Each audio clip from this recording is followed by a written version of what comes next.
En la vastedad del universo gira una pequeña bola de barro azul que flota en un océano oscuro. Sobre ella millones de seres se afanan en construir una civilización que resista la brevedad del tiempo que tienen asignado. Entre ellos hay una raza pequeña, un pueblo elegido en constante expansión, que recluidos en lugares lejanos profesan el culto a las historias. Leen concentrados diversos textos convencidos que la existencia es un sueño dirigido, un libro eterno y cambiante, y que la clave para entenderlo está en las palabras que alucinados escritores plasman en textos que les dicta una deidad secreta. Se hacen llamar bibliófilos. Estas son sus crónicas.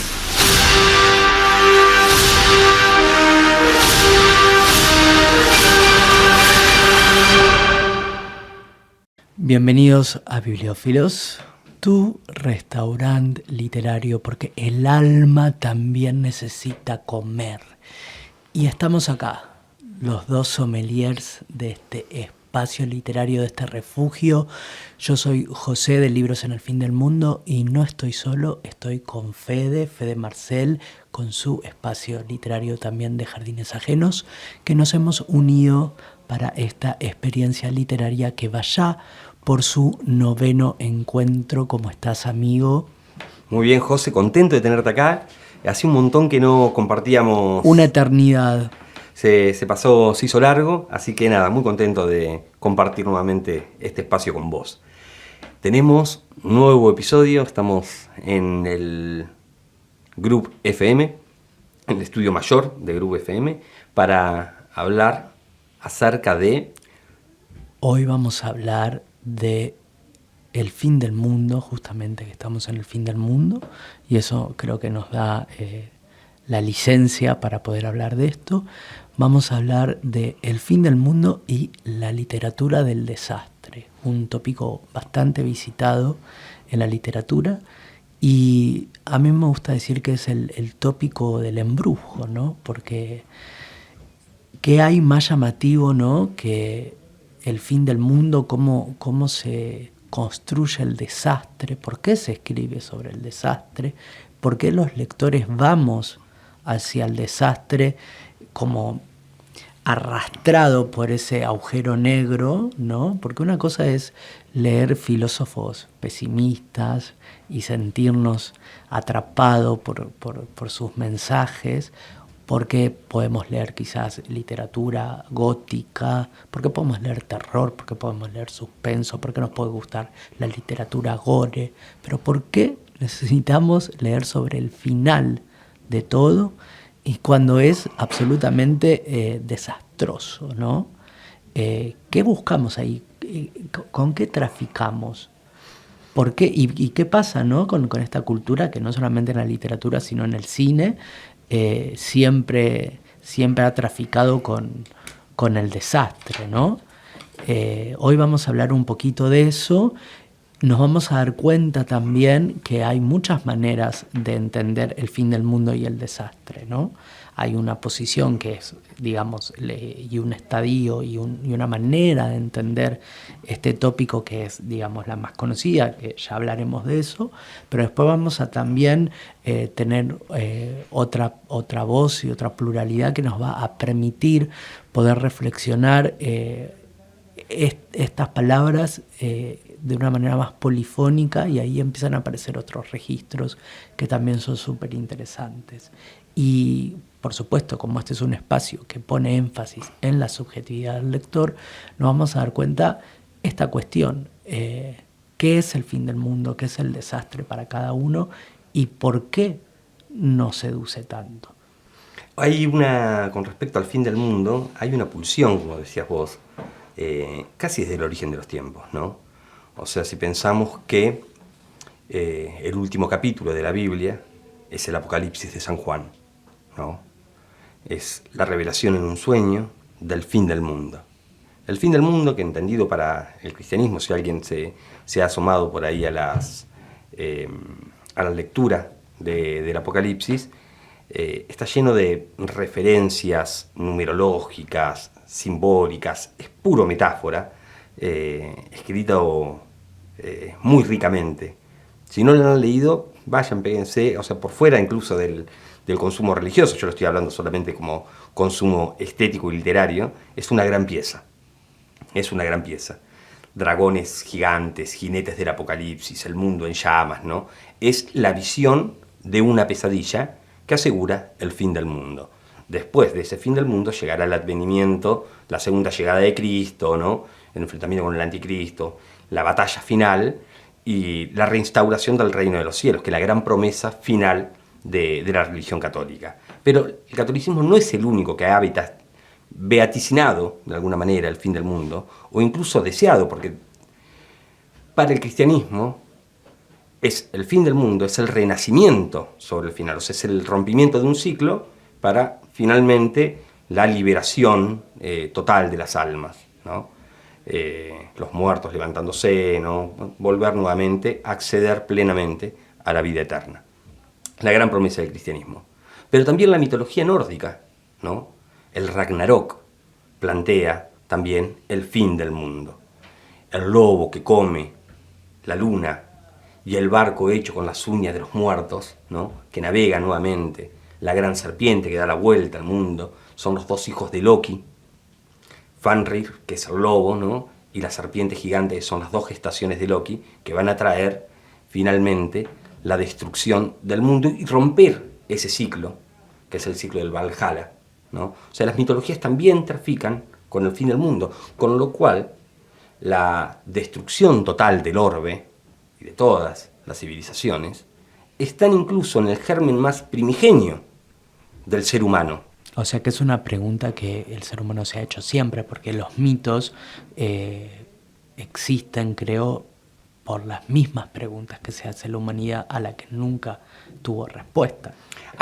¿Es pregunta o es deseo? Porque también puede ser una pulsión del tánatos, un deseo de muerte manifestado, ¿no?, en el inconsciente colectivo de la sociedad. ¿Pero es un deseo de ponerse fin a sí mismos o es un deseo de saber qué hay detrás de todo, del principio, del final o más allá del final? ¿Qué queda después de eso? Claro. La propia pulsión de muerte también puede ser una manifestación del sentido de finitud. Todos sabemos que vamos a morir. Sobre el final, el mundo muere con cada uno de nosotros. Cuando yo deje de estar, ¿el mundo va a continuar? ¿Hay una posibilidad de continuación detrás de eso? Y en realidad no puede ser una cuestión también enormemente triste de saber que el mundo continúa luego de nosotros. Y el deseo de que el mundo tal vez termine, ¿no? Un deseo egoísta. Absolutamente. Que el mundo termine. Entonces hay como un montón de matices que tienen que ver con la finalización de esto. En la literatura tenemos diferentes subgéneros, ¿no? Tal vez el más común en la literatura con respecto a este tipo de tópicos sería como una especie de distopía. Sí. Pero tal vez el género más correcto sea el posapocalíptico, ¿no? O sea, lo que ocurre después del apocalipsis. Y el apocalipsis, desde 1950 hasta la actualidad, ha tenido visos de la destrucción nuclear, ¿no? O sea, durante cerca de 30 o 40 años, el mundo vivió en vilo, chupando ese temor férreo de que las dos grandes potencias se bombardearan y se destruyeran mutuamente en un apocalipsis nuclear. El cine se ha hecho eco de eso, el cómic también, la literatura también, ¿no? La muerte de toda civilización, la vuelta a la barbarie. Entonces ahí, pues yo qué sé, no sé, el cine también, el cine ha hecho grandes glorias sobre esa temática. Hay que pensar en Mad Max, por ejemplo, no, tal vez una de las sagas más interesantes acerca de la finalización de la humanidad, la vuelta a la barbarie, el fin de todas las reglas, de todos los compromisos sociales, ¿no? Una vuelta al salvajismo. Es un poco la idea detrás del fin del mundo de la manera más lineal, pero también el fin del mundo, como decías vos, es metáfora de un montón de cosas. Y en esas metáforas encontramos símbolos, no solamente de eso, sino de muchísimas más.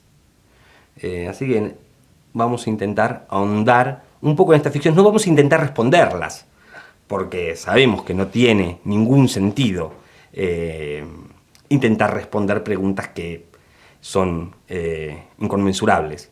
Vamos a jugar a hacernos otras preguntas, a coquetear con esto, entrar, salir y ver qué nos dicen las ficciones acerca de esto. Porque además le vamos diciendo a la gente que nos acompaña, este tipo de novelas, que ya en su mayoría van a ser distópicas y posapocalípticas, pero otras no, porque tenemos sorpresas, porque hay muchas maneras de entender este tema, son novelas que justamente responden a determinadas preguntas, pero también producen otras. Y eso es buenísimo, ¿no? Porque a mí me gustan mucho las obras que responden preguntas que tienen que ver con la condición humana, pero a la vez te plantean otras preguntas que la obra puede responder o no.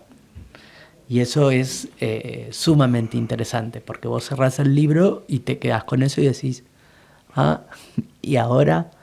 Y yo creo que con este tema tiene mucho, y pasa mucho con las novelas que traemos, los autores que traemos, y eso va a quedar muy bien ilustrado cuando empezamos a hablar de eso.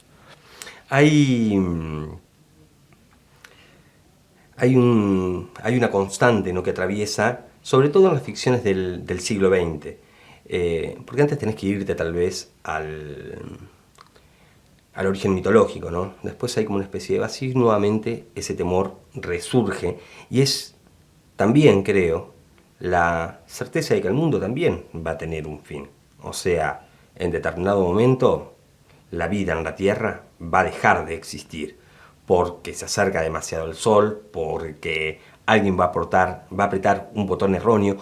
Últimamente, hace muy poquito, estuvimos coqueteando fuertemente encerrados en nuestras casas con la idea de un exterminio de características bacteriológicas. Sufrimos una pandemia, nos encerramos, en un momento parecía no tener fin, sobre todo en ese primer momento donde no teníamos respuesta, no había vacuna, no había nada, donde la muerte era inminente, parecía que el fin de la civilización era una posibilidad concreta. Y que ya vemos cómo empieza a impactar en las nuevas producciones literarias, porque ya hay producciones literarias que devienen de la última pandemia. De esa experiencia, sí, que han hecho los artistas, que han hecho las personas ligadas a la escritura de las ficciones y cómo lo reflejan hoy por hoy. Y aquellos que de alguna manera lo han previsto. Porque hay ficciones que ya de alguna manera preveían la posibilidad de una pandemia de características. Yo traje una, de hecho. Vos trajiste una, yo tengo una en mente, vamos a ver si después si es la misma.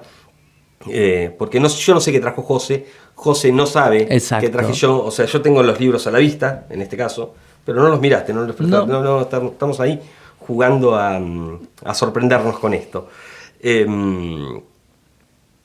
Entonces, las ficciones de alguna manera también se pudieron adelantar, pudieron prever esto, y en un porcentaje amplio será bacteriológico, será nuclear, será un desastre natural, será ecológico la desaparición de la especie en la Tierra. Entonces de repente tenemos a Elon, ¿no? Ahora se compró Twitter, ahora va a cerrar Twitter, no sé qué es lo que está haciendo, pero está construyendo naves para ir a colonizar Marte, porque dice que la Tierra ya no tiene posibilidad de salvación de acá a un número muy pequeño de años.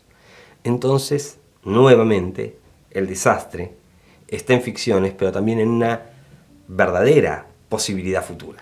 Y vas a ver que esto que está diciendo se va a conectar con el programa que tenemos hoy. Así que nada de lo que digamos hoy no tiene asidero en la literatura. Tenemos, como en cada capítulo, un invitado especial, en este caso, que nos va a estar acompañando y nos va a tirar una serie de puntapiés. José, ¿querés contar un poquito acerca de quién es ella? ¿Cómo no? Hoy estoy feliz, recontra, súper feliz, porque tenemos la participación y la colaboración de Maggie Maggie tiene un canal de YouTube, pero recontra mil exitoso, que se llama Bitácora de Libros. Es un canal fervoroso, es un canal de oro porque no solamente tiene mucho éxito con los suscriptores y con las visualizaciones, sino con la interacción. Es como, para mí ella es Madonna, porque ella pone un video, un montón de gente sale a escribirle, enseguida tiene un montón de suscripciones, rompe récords, es una de las youtubers para mí referente en Argentina y en Latinoamérica.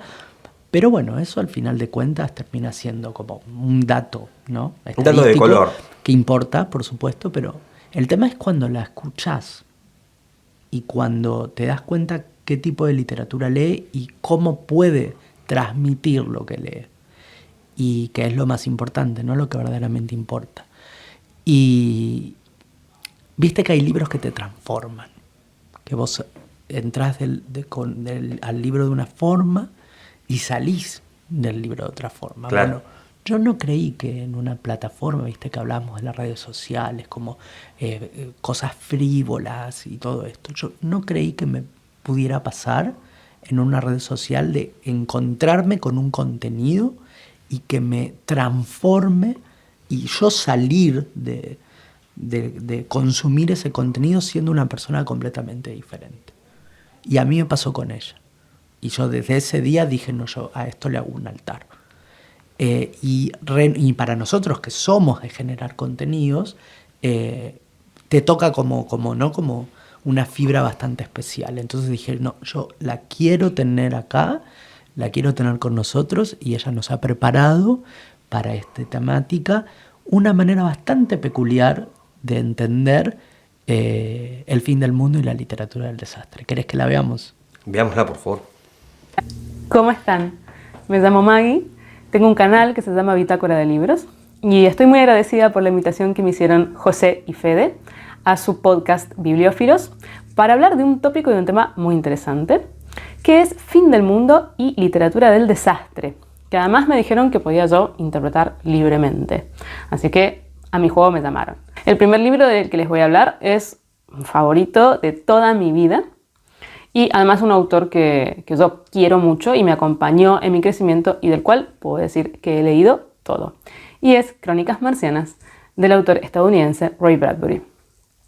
Bueno, ¿qué más fin del mundo y literatura del desastre que la idea de tener que abandonar nuestro planeta madre porque está colapsando de muy diversas maneras y ver cómo ampliar nuestros horizontes en cuanto a planetas, con la decisión de irse a terraformar Marte, porque realmente ya no le queda otra posibilidad a la humanidad.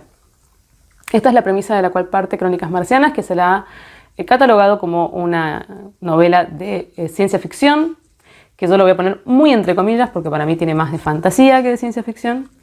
Es una novela un poco original porque en realidad es un grupo de relatos que tienen un hilo conductor, que justamente es la llegada de los hombres a Marte y cómo van viviendo esa terraformación y qué va sucediendo con el planeta y con ellos.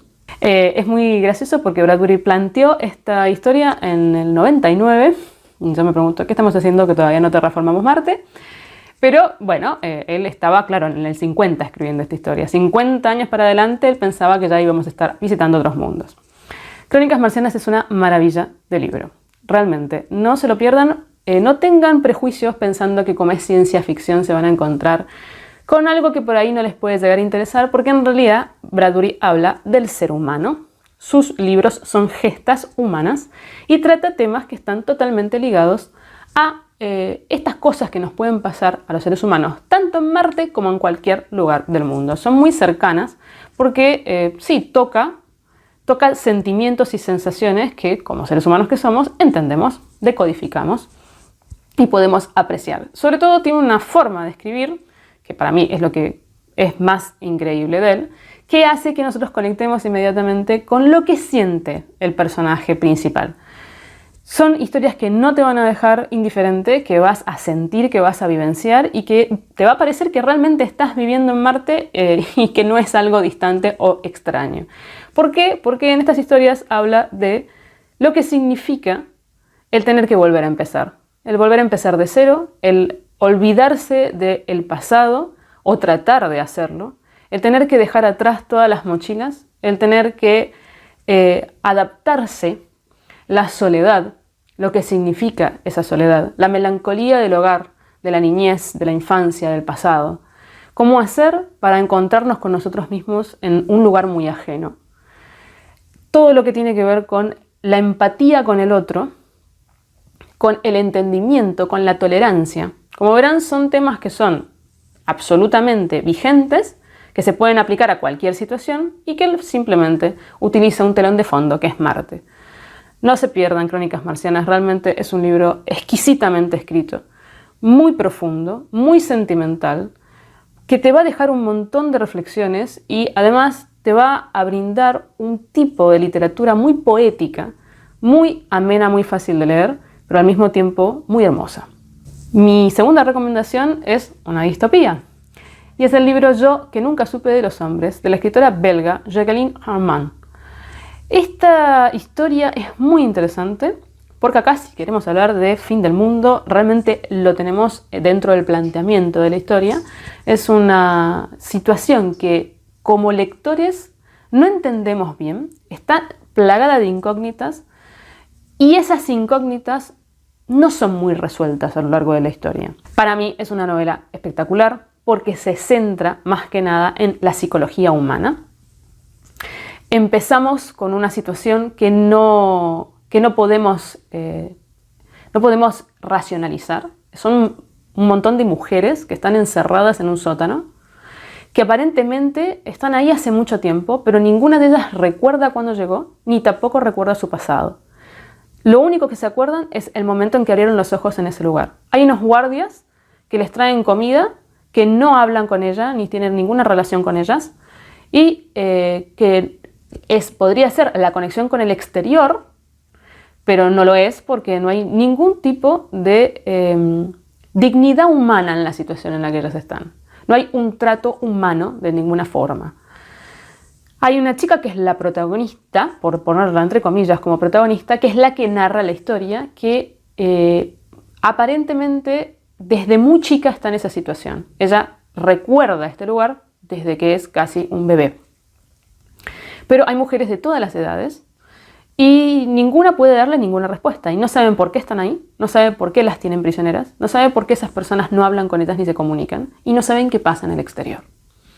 Este es el planteamiento del cual parte esta novela, que es de un corte sobre todo filosófico y psicológico muy importante, en el que se habla justamente de la sociedad, de la construcción o deconstrucción de la sociedad, de cómo es que nosotros nos vinculamos con el medio en el que estamos, si existe un comportamiento racional, ético, no habiendo reglas. ¿Quién pone esas reglas? ¿Cómo enfrentarse con el vacío existencial? ¿Cómo enfrentarse con las dudas, con el no entender, con los cuestionamientos sin respuesta?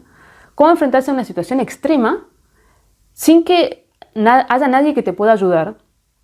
Y el enfrentamiento, por supuesto, con la muerte, que es también un tema que trata muchísimo. Tener en cuenta que la autora es psicóloga y que el planteamiento que hace de toda esta situación en realidad es casi como un forzamiento, digamos, de esos personajes a una situación extrema y cómo podríamos llegar a sobrevivir o no, o adaptarnos o no a ese tipo de vivencias, si es posible, si hay unos mecanismos psicológicos, mentales que nos ayuden a sobrevivir. ¿Y en dónde está esa supervivencia? En los lazos que formamos con nosotros, en lo que somos como seres individuales, en lo que podemos tomar del medio que nos toca. Es una novela muy interesante, es dura realmente, es asfixiante por momentos, es angustiante y está muy, muy bien relatada. Bueno, la tercera recomendación, y acá entramos en el terreno de las interpretaciones un poco más divergentes. En este caso es porque lo tomé de forma literal, fin del mundo. Pues entonces traigo Patagonia Express, del escritor chileno Luis Sepúlveda. ¿Por qué? Porque está ubicado geográficamente en la zona más austral del mundo, en el fin del mundo. Los chicos Fede y José saben a lo que me refiero y se van a sentir identificados. Y es una historia de corte biográfico ficcional. ¿Por qué también lo relaciono un poco con literatura del desastre? Porque el punto del que parte la historia es el golpe militar en Chile y la situación de verse obligado a escapar de una posible muerte, encarcelamiento o tortura. A pesar de que trata de temas muy, muy crudos, la forma que tiene Sepúlveda de contar su propia historia es sumamente amena, es muy bella, tiene una forma de escribir muy bella realmente, y es muy emotiva, pero para bien, no es melodramático, ni mucho menos, y es increíble porque él puede contarte situaciones muy dolorosas que vivió, y al mismo tiempo con una carga de humor que parecería que no podrían combinar estas dos formas de narrar, pero sí lo hacen y lo hacen de una forma muy hermosa. Él además te cuenta las andanzas por Latinoamérica, por los países por los que tuvo que transitar en ese exilio autoimpuesto. Y como un arco también, la vuelta, cuando finalmente puede retornar a su país y va no a cualquier zona de su país, sino a la zona patagónica, que en algún punto las fronteras entre Argentina y Chile se disuelven, porque la cordillera misma también lo hace, y la forma de vida de esa zona es increíble. Las historias que tiene, sobre todo los lugares, pero sobre todo en la Patagonia, son maravillosas. Son entretenidas, son amables, son tiernas por momentos, son muy interesantes. Tienen un costado emotivo muy marcado. Y además accedemos a un mundo que realmente es muy particular, muy distinto a la forma de vida de otros lugares, por la geografía misma, por el clima, por las situaciones que les tocan vivir. Así que recomiendo fuertemente Patagonia Express. Y la última recomendación es una forma de interpretar un poco más metafórica, si se quiere ver de esa forma, que es el libro Tienes que mirar, de la escritora rusa Anna Starovinets. Este libro sí que es literatura del desastre, por un lado, y por otro lado también fin del mundo, porque trata sobre la vida de Starovinets. Es un ensayo, casi podría decirse, es autobiográfico. Y cuenta el momento crítico en que ella, estando embarazada, le dicen que su hijo tiene una enfermedad muy grave, genética, y que no va a poder sobrevivir. O va a nacer y va a morir y casi inmediatamente, o va a tener que hacer un aborto clínico. Lo terrible que significa, el fin del mundo que significa para una mujer que le digan una cosa así, no es solo el comienzo. Porque lo más terrible para ella es que el sistema ruso no protege a las mujeres que tienen que pasar por una situación de ese tipo. Así que en realidad este libro es un poco como una catarsis de la autora y también una denuncia a todo lo que ella tuvo que vivir, a las situaciones que tuvo que enfrentarse, cómo hizo para poder superar una situación tan terrible, tan dramática, y qué fue lo que se encontró o lo que fue viviendo a lo largo de ese recorrido de pesadilla realmente. Y lo cuenta de una forma no cruda, sino sin hacer hincapié en todo lo dramático que podría haber sido o en lo escabroso o en lo morboso.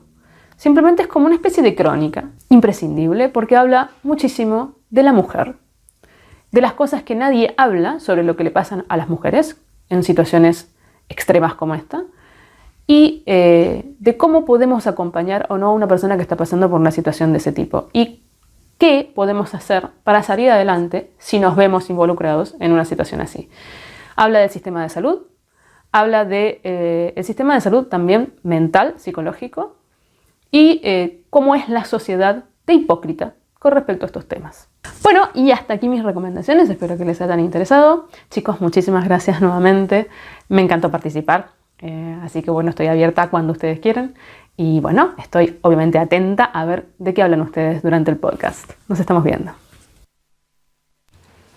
Bueno, muchas gracias Maggie, desde acá te mandamos un montón de besos. Si han quedado tan maravillados por esta mujer como nosotros, ¿qué tienen que hacer? Tienen que seguirla. Primero en su canal de YouTube, que se llama Bitácora de Libros, y en Instagram como Bitácora de Libros Maggie, todo junto. ¿Qué te ha parecido, Fede? Me encantó y me encanta esta idea de... Primero, Crónicas Marcianas es uno de mis libros preferidos de toda la vida. hizo una bellísima reseña, una invitación muy linda a leer uno de los libros más trascendentes del siglo XX. Tiene razón, no, yo acuerdo con ella, digamos, no es un libro de ciencia ficción, es más una fantasía. Bradbury escribe teniendo, o cargándose en todo caso, las convenciones del género. Entonces se permite ser más poético, más lírico y mucho más lacónico. Las ediciones de Crónicas Marcianas que andan dando vueltas, por lo general, llevan el prólogo de Jorge Luis Borges, lo cual le da un plus bellísimo. Así que acérquense, lean esta obra de Bradbury, es enorme. Y pensando en los viajes marcianos y en la posibilidad de terraformar Marte, como uno de estos proyectos de Elon Musk que anda ahí dando vueltas con ganas de intentarlo, pienso y deseo fervientemente de que si eso se concreta no tenga el fin y las consecuencias que Bradbury soñó en Crónicas Marcianas para Marte. Ojalá no sea así. Y me encantó después las reseñas que hizo, como esta reinterpretación del fin del mundo en términos personales, cuando la tragedia golpea tu puerta, cuando el fin del amor puede ser también el fin del mundo, puede ser un apocalipsis, ¿viste? Entonces me parece que fue una interpretación así como precisa y muy rica en matices. Así que nada, re bien, muchísimas gracias, Maggie, lo disfruté enormemente. ¿Vos qué trajiste para hoy? Sí, yo tengo 2 recomendaciones, poquito pero rendidor, como los petizos. Y voy a empezar con una que es de una autora norteamericana que para mí es central. Yo tengo un fetiche, un amor con ella, que es la norteamericana Lionel Shriver, que vos la recordarás y te debe sonar porque es la autora de la novela en la que se basó la película Tenemos que hablar de Kevin. Traumática película. Eso ya te da una pauta de qué tipo de escritora te estoy trayendo. Y siempre queda, ¿cómo se llamaba el actor que interpreta a Kevin? Ezra Miller. Ezra Miller, que después, ahora un poco, el chiste no es muy feliz, es que no estaba actuando. Claro, pero aparte hizo... Es una máquina de mandarse cagadas, hizo muchacho. una vez, el meme de internet, hizo una vez de un personaje complicado y quedó mal de la cabeza. No, pero viste, o sea, parece que se metió ahí y no salió más. Sí, pero después tenés a, ¿cómo se llama el actor que hizo de Dahmer? Ahora Ajá. no me voy a acordar. No. Evan Peters. Okay. Evan Peters con Dahmer y la mayoría de las temporadas de American Horror History lleva 80 asesinos en serie y es la persona más buena del mundo. No aguantas nada, es Rapun, es Ramiller, porque Rapun es el poeta, así que olvídalo. Bueno, Lionel Shriver no escribe distopías, escribe novelas realistas, pero un día dijo, yo voy a escribir una distopía. Muy bien. Pero escribió una distopía satírica. Imagínate vivir en una sociedad cercana al desastre o estando en el desastre ya, más o menos año 2034, 2040. Te voy a ir develando todo de a poco. Crisis total de agua. Te tenés que bañar con vapor porque las duchas están prohibidas. ¿En qué año? 2034-2040, creo. La novela abarca el 2030 o 2040, no me acuerdo, hasta 2044. Son 4 años. Uh-huh. No te podés bañar con agua, pues está prohibido. Creo que tenés un baño de agua a la semana, pero después te tenés que bañar con vapor.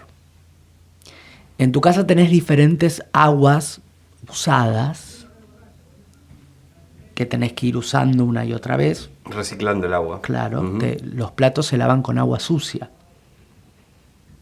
Porque tenés que ir reciclando el agua todo el tiempo, entonces la tenés que usar una y otra vez.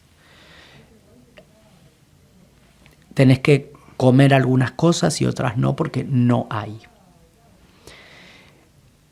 Hay una inflación galopante y en este país ya no se construyen muros para dejar que para no permitir el ingreso de inmigrantes, sino para que los habitantes no se escapen Uh-huh. de ese país. Porque ese país no es cualquiera, es Estados Unidos. Y ese país intervencionista y que se metía en las economías tercermundistas para desplomarlas, ahora juega de local y vamos a ver cómo su dólar se desploma hasta llegar a las realidades más impresionantes y toda su economía se viene abajo por primera vez en la historia. Y este país empieza a sufrir lo que ha hecho sufrir a lo largo de toda la historia a otros países. En el medio de todo esto está una familia disfuncional que se llama Los Mandeville, que es así como se llama esta novela, Los Mandeville de Lionel Silver, que Los Mandeville es un clan de 3 generaciones de una familia completamente loca y disfuncional. Que todos están esperando que se muera el patriarca, que es un editor de libros en papel, en una época donde ya no existe el libro en papel, porque todos leen digital, y que está esperando morirse, están todos esperando morirse para heredar. Pero ¿qué pasa cuando el dólar se desploma y esa herencia ya no vale? Todo esto en tono paródico y humorístico. Claro, pero en realidad el desplome es cierto. Está bien, pero digamos el tono con el cual te va contando y estos personajes, digamos, y sus intrigas familiares, tienen un tono sarcástico. Tienen un tono. El tema es qué pasa cuando la novela empieza a discurrir y la autora empieza a apretar. Y cada vez la realidad se vuelve peor, peor y peor, y ella cada vez empieza a ser más satírica con personajes que realmente están sufriendo. Porque ellos no manejan la sátira, es la autora la que maneja la sátira con personajes profundamente humanos que realmente están sufriendo. Okay. Y que ellos no pueden tener una mirada satírica ni sobre ellos ni con el otro, claro. Pero la autora sí. Porque ella obviamente se ríe de su propio país. Es una novela maravillosa, para mí es lo mejor que leí este año. Ajá. Así, podio total, y es exquisita. ¿De qué año es? Estamos hablando, creo que 5 o 6 años atrás se debe haber publicado. Está bien. Así que es bastante novedoso. Bastante novedoso. Muy bien. Mira, hablando de literatura realista, yo traje para recomendar de Cormac McCarthy. Cormac McCarthy esta novela la editó en el 2006. Si hay una novela que hable sobre el fin de la civilización, es La carretera, The Road, de Cormac. Cormac, por lo general, tampoco escribe ficciones de ciencia ficción, terror, o es literatura más realista. Ese tratamiento lo va a poner acá. Cormac tiene, me parece, creo yo, una profunda influencia acerca de los western norteamericanos. Por lo general se siente ese olorcito a western en gran parte de su producción literaria. Su novela tal vez más famosa sea Sin lugar para los débiles, No Country for All Men, que tiene la versión de los hermanos Coen que le hicieron en versión fílmica. Gran película, en una excelente novela. En esta, muy cortito, hay un cataclismo que no entendemos, que no explica qué es lo que pasó. El mundo está devastado, prácticamente no queda civilización, el mundo se ha terminado, prácticamente tampoco hay vida, y es un padre y un hijo recorriendo una carretera, intentando sobrevivir, y en determinado momento, en un principio de la novela, desde una casa le disparan al padre con una flecha, y la flecha le pega en la pierna, y el padre carga con esta herida, y uno va viendo cómo la situación se va empeorando. Por lo general, Cormac McCarthy tiene una visión desoladora acerca de la vida. La novela trata acerca de eso, sobre la dimensión de la muerte, lo duro que es la propia existencia, las vinculaciones entre padre e hijo, cómo se da la vinculación de amor, de vínculo, de herencia, de propio concepto de masculinidad. Se juegan como un montón de vínculos ahí. Lo escribe muy pero muy bien, pero tenés que tener las defensas altas a la hora de encarar esta novela, porque es durísima. También tiene una versión cinematográfica con Viggo Mortensen, salió hace algunos años, que también es bastante digna. La novela es una novela corta y tiene la potencia de un cross a la mandíbula. Así que si están buscando emociones fuertes, En la carretera de Cormac McCarthy es el libro para ustedes, porque me parece que está pero re bueno. Que va a ser mi escritor del verano. Yo ya lo tengo, sí. Hoy tengo que leer una obrita de teatro estas semanas, que tiene una película también, que es algo el Hotel Algo, el Sunset Limited. Que hay una película hecha sobre esa obra de teatro y ya me prometí que la iba a leer. Así que estabas en esa. Sí. Yo lo estoy mirando acá a Gonzalo Zamora, que es el director de la radio, amablemente nos opera. No quiero dejar de mencionar que si bien no es un libro, es una de las ficciones favoritos de Gonza, allá por mitad de los 90, en estas megas producciones narrativas japonesas, que son los anime y un poco también el manga, surge tal vez una de las visiones apocalípticas más interesantes de la modernidad con Evangelion. Evangelion sale de una premisa maravillosa y súper novedosa. En el medio te meten robots gigantes, peleas, personajes tremendamente humanos atravesados por traumas y situaciones, pero la historia, que si bien es enrevesada y profundamente metafórica, tiene indicios de metafísica muy profundas a lo largo de toda la trama, vinculaciones y demás, surge de una idea y una premisa que me parece completamente novedosa. Aparece Dios, y Dios dice, bueno, la humanidad está condenada. Vamos a traer la extinción, o sea, aparece Dios, ¿no? O sea, se confirma la existencia de Dios. En concreto, Dios es una especie de entidad alienígena, ¿no? Pero decide la muerte de la vida en la Tierra, el fin de la humanidad. Lo cual debería ser, si todos entendemos que hay cierta jerarquización entre nosotros y Dios, es acatar esa orden, porque Dios es todopoderoso, ¿no? Y ha tomado, nos ha juzgado y nos ha encontrado indignos, o la cosa tiene que terminar. El hombre, en vez de esto, ¿qué hace? ¿Acata el orden divino? ¿O el propio instinto de supervivencia lo hace pelear en contra de Dios? Bueno, creamos unos mechas gigantes, unos robots gigantes, ponemos adolescentes adentro y los mandamos a la batalla para pelear contra los ángeles de Dios que vienen a exterminar a la humanidad. Entonces, en términos metafóricos, en términos generales, es el hombre enfrentando a su creador. Vean Evangelion, que es una locura y que viene muy a tono con esto, y no quería dejar de mencionarlo porque me parece que en materia de recomendaciones de ficciones apocalípticas, Evangelion tiene muchísimo para decir. Muchísimo para decir. Tiene una animación maravillosa, secuencias poéticas, una obra tremendamente profunda, sobre todo. No tiene nada que envidiarle a las ficciones de la literatura. Vean Evangelion, que está bueno. ¿Okay? Vos tenías uno más, José. Sí. No lo había planeado, pero mirá cómo surgió para demostrar que este programa se merece ser elegido por toda la cultura argentina, latinoamericana e hispanoamericana. Hoy es el cumpleaños de Margaret Atwood. Tu dama, tu señora. Y yo, desde hace un montón de tiempo, tenía elegido para este programa una trilogía de Margaret Atwood. Muy bien, José, o sea que, sincronizado. Fantástico. Y vengo a hablar de ella en el día de su cumpleaños. Y mira, y coincidió. Perfecto. Así que, mira, mejor organizado imposible. Les voy a recomendar la trilogía posapocalíptica, distópica de Margaret Atwood, llamada trilogía Madadam. Esta trilogía está compuesta por Oris y Craig, El año del diluvio y el título homónimo tercero que cierra esta trilogía, que es Madadam. La trilogía se empezó a escribir en el año 2003 y se terminó de escribir en el año 2012.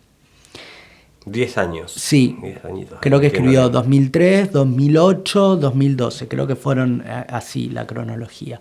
Ahora está reeditada por Editorial Salamandra, porque antes los dos títulos los tenía otra editorial y el tercero no se había traducido y recién lo tradujo esta nueva editorial al reeditarla. Muy lindas las ediciones de Salamandra que están sacando. Sí, porque ahora en español tienen los derechos de esa editorial, entonces ella está reeditando todo. La declararon persona no grata en Rusia. Y me imagino por qué. Y sí, no me sorprende. Me imagino lo que le afecta también. También. Así que sí, 83, 84 años debe haber cumplido, 83, 84. Y siempre vigente y debe seguir escribiendo todavía. Pero bueno, ¿qué tenemos acá? Algunos dicen que es como el reverso ecológico del cuento de la criada. Ajá. Yo medio como que no termino de entender esa definición. Ajá. Ahora cuando te lo cuente vos me dirás. Me parece más que es como un gancho marketinero de la editorial como Sí. porque yo medio como que no entiendo eso, pero vos me dirás. Esta es una trilogía post-apocalíptica y distópica donde tenemos un mundo completamente arrasado. Yo te voy a explicar la premisa del primer título, ¿no? Tenemos un mundo completamente arrasado. Encontramos a un hombre que aparentemente se llama Hombre de las Nieves, que es un señor completamente sucio, con una túnica, ¿no? Con una túnica como una sábana, con lentes rotos y una gorra tipo de los Red Sox, también muy sucia, que vive en un árbol. Imagínate el mundo con el agua completamente contaminada, radioactiva. El tipo vive en un árbol. No hay ningún otro ser humano en la Tierra. Es el último habitante del mundo. No sabemos por qué es el último habitante, no sabemos qué le pasó a la Tierra, no sabemos por qué, qué consecuencias hubo de este final, pero sí sabemos que es el único.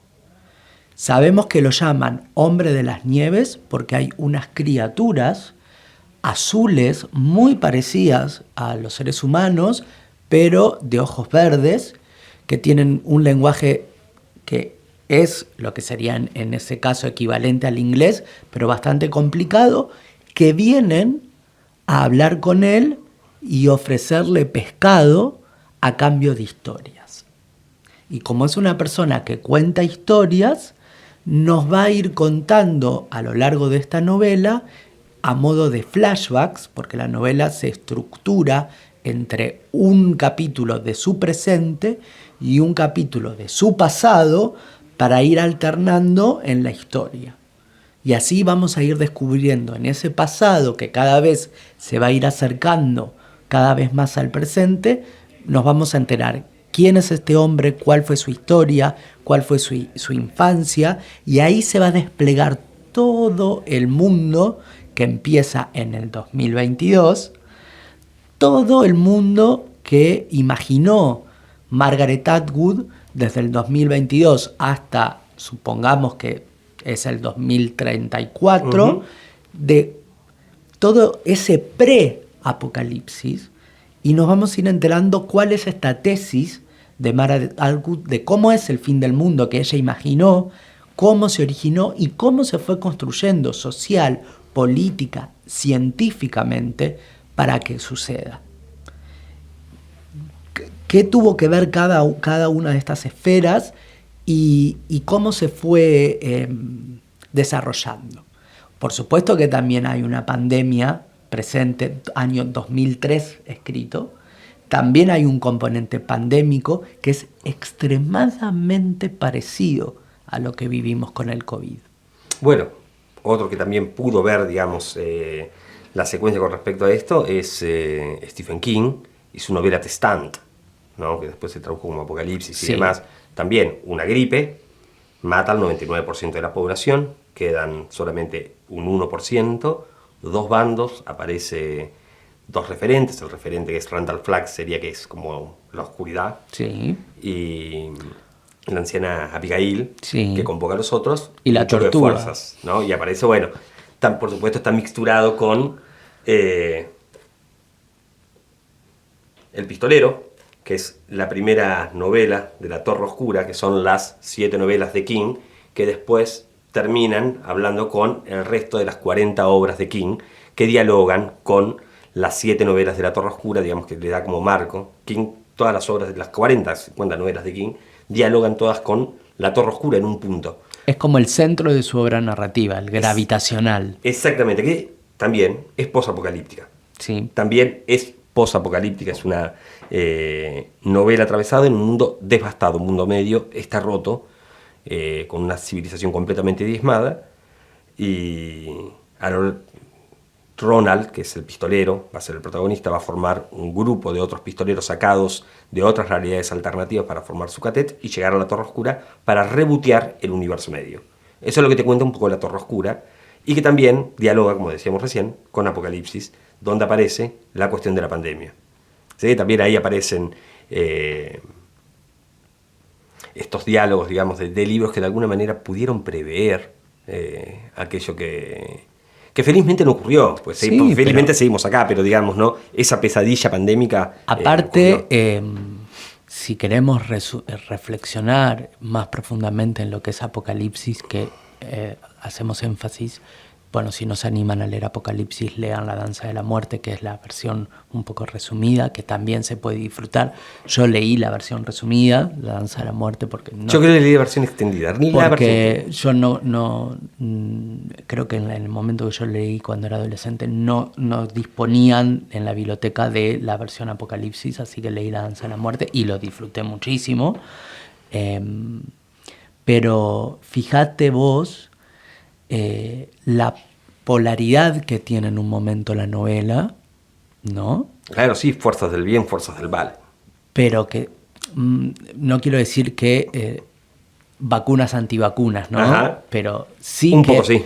Pero sí que existe, ¿no? La polaridad en toda pandemia. Uh-huh. Parece reflejado. Y eso también... o sea, nosotros la tuvimos. Sí, ¿no? Por supuesto. Nosotros tuvimos eso. Que es una novela visionaria también en ese sentido. Tenés también en Apocalipsis o La Danza de la Muerte, tenés la fanática religiosa, que también lo tuvimos en la pandemia. Uh-huh. Tiene muchas sutilezas que al final es así. La literatura preconfigura cosas que después se terminan viviendo porque los seres humanos no somos originales. No, y además están estas pulsiones, ¿viste? Sí, y aparte como siempre terminamos reflexionando, que le mandamos un beso a nuestro amigo Debret, que tenemos estas cosas. La ficción nos crea, somos monstruos de ficción. Sí. Sería interesante charlar con Debret esto, de que Stephen King creó la pandemia, Debret. Yo le preguntaría eso. Somos todos hijos de Stephen King.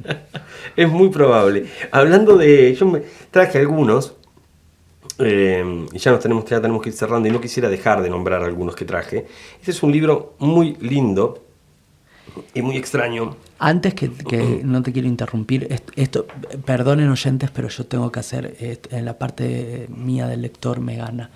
¿Esto también se conoce como Invernalia? Claro. ¿En otras ediciones? No, Invernalia es, creo, una saga de características fantásticas de libros mucho más gordos.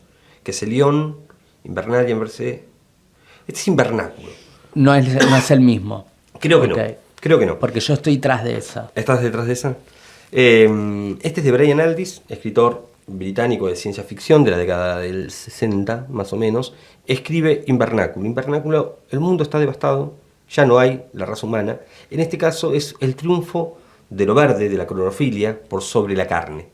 En esta pelea entre lo ecológico, el mundo natural y tal vez el mundo carnívoro, el mundo de la carne, el mundo de los mamíferos y los animales, ha perdido. La clorofilia ha ganado el mundo y lo que quedan son retazos de humanidad metamorfoseados o influenciados o mutados por el propio verde. En este mundo que no tiene ningún tipo de referencia a la humanidad, sabemos que es el mundo y que algo ha pasado porque nos encontramos retazos de un mundo anterior que nos hace pensar que es la Tierra. Algún cataclismo ha ocurrido y el verde ha copado y ha mutado absolutamente a todos los seres. Entonces todos portan clorofila. Y es en este mundo fantástico, del cual no entendemos nada porque ningún tipo de leyes es aplicable, tenemos una joven pareja de dos individuos, dos humanoides, que prácticamente no pueden hablar, viviendo toda una serie de aventuras recorriendo este mundo verde, intentando llegar a las estrellas.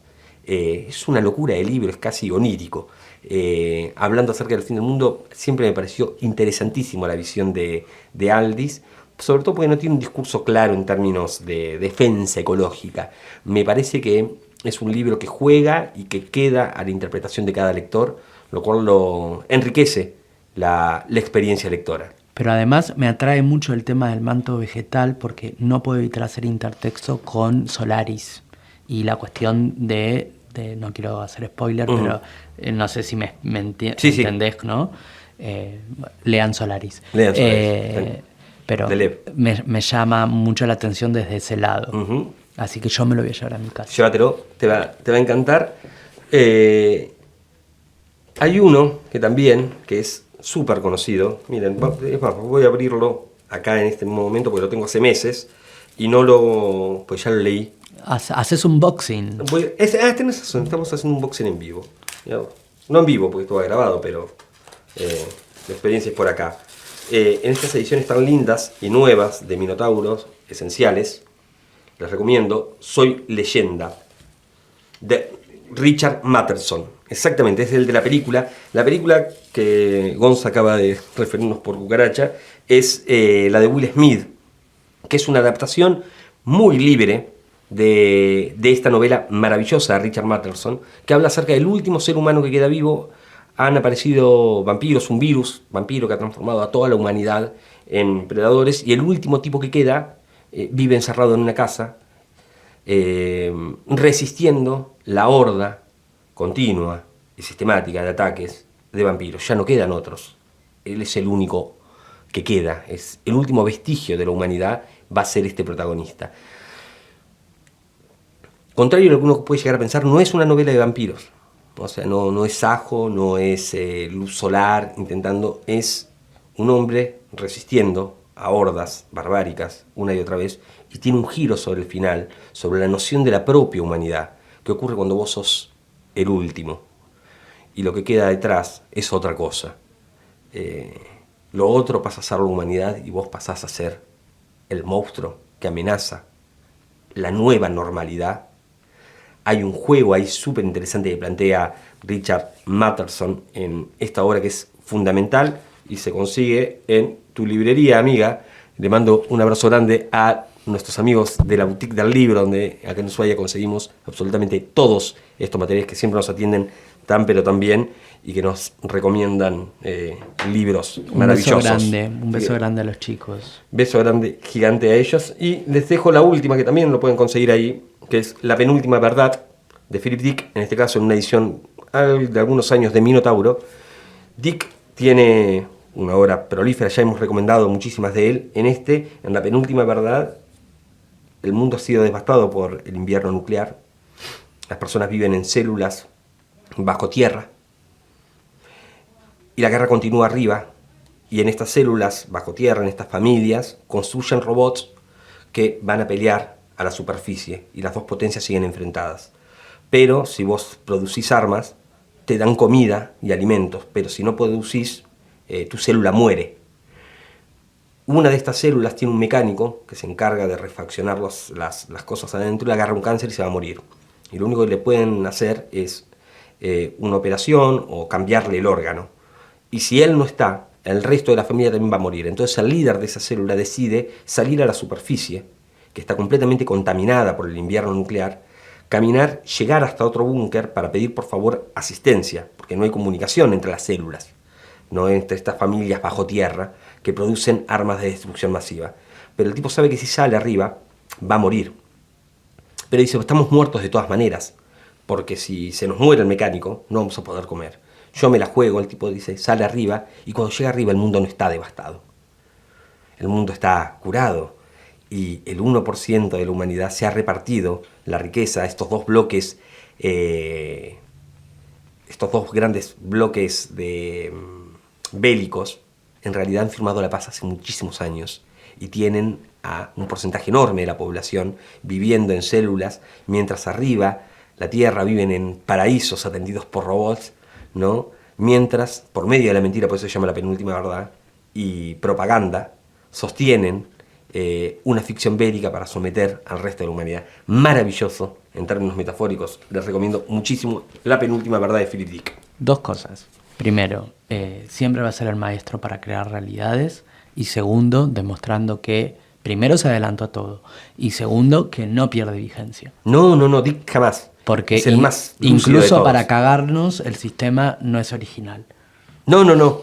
Y si pensamos en posverdad, pensamos en fake news, pensamos en un montón de cosas. Absoluto. Di que está increíblemente vigente. Les recomiendo muchísimo la penúltima verdad. Vamos a ir cerrando, José, porque nos tenemos ya que entregar el estudio.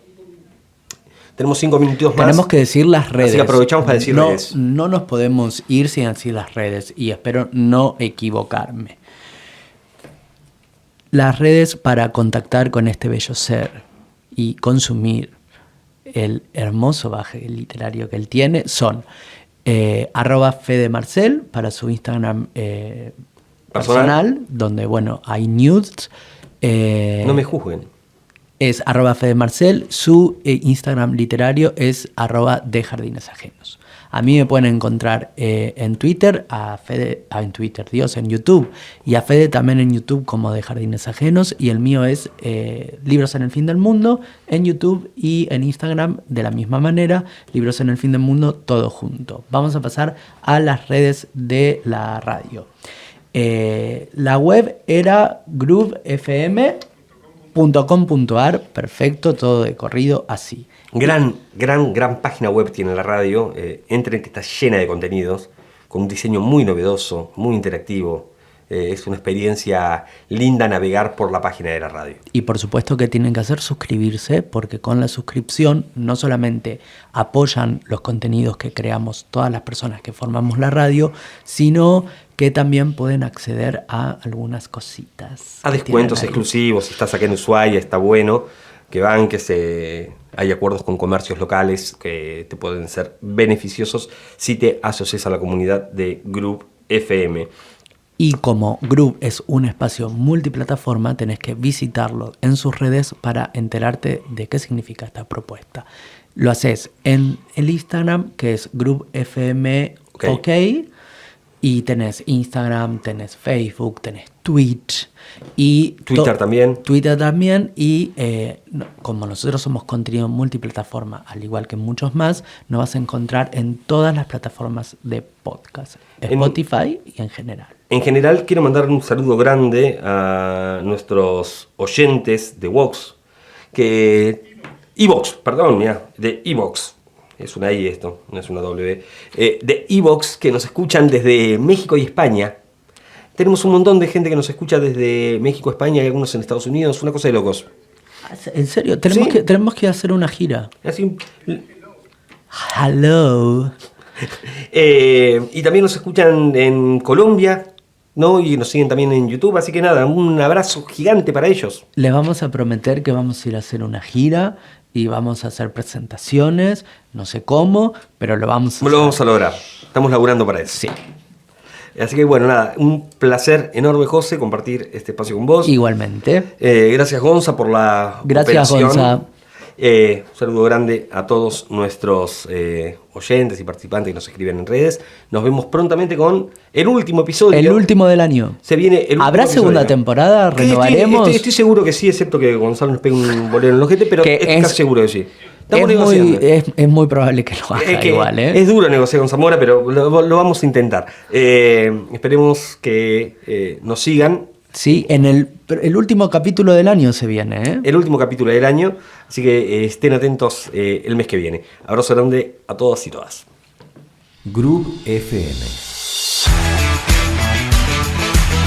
Encontranos en groovefm.com.ar y en nuestra app.